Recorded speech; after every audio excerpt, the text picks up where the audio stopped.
I have a theory, but I also feel like Gen Z is about to really take off. So lately I've been talking a lot about astrological phases as well as the eras and the ages. I find it interesting that the generations that we classify here in the world sort of line up with the phases. I'm gonna list them in just a second, but I want to say this first. I also theorize that when we reach the phase that forward sextiles the phase that you were born in, that's when your generation takes off in the mainstream. So let's start to list them. Please note that the following information only applies to tropical astrology.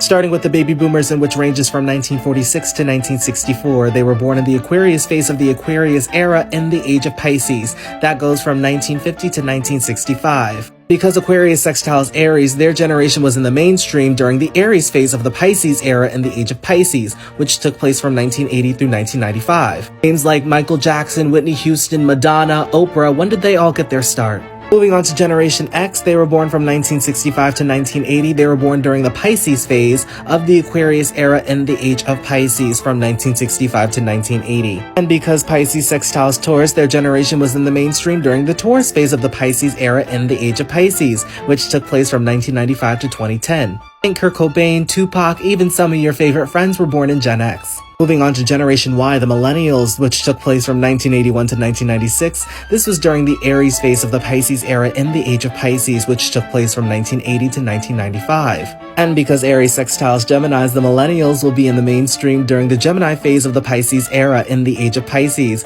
which is taking place from 2010 to 2025. Think Taylor Swift, Demi Lovato, Selena Gomez, Justin Bieber. Moving on to Generation Z, which took place from 1997 to 2012, they were born during the Taurus phase of the Pisces era in the age of Pisces from 1995 to 2010. And because Taurus sextiles Cancer, Gen Z will be in the mainstream during the Cancer phase of the Pisces era in the age of Pisces, taking place from 2025 to 2040. Last but not least, we have Generation Alpha, which is from 2012 to 2025. They were born in the Gemini phase of the Pisces era in the age of Pisces, which is taking place from 2010 to 2025. And because Gemini sextiles Leo, Generation Alpha will be in the mainstream during the Leo phase of the Pisces era in the age of Pisces, taking place from 2040 to 2055. It is important to note that while you may not see your generation in the mainstream yet, you will still see representation. Of course, this theory does not take into consideration individual energy. Some people can be born to be child stars, meanwhile their generation isn't meant to be in the mainstream. This is juxtaposed people who aren't meant to get fame until they're older. What do you think of this theory? Do you resonate with it? Let me know in the comments. And until then, I hope this resonated with you. I'll see you next time.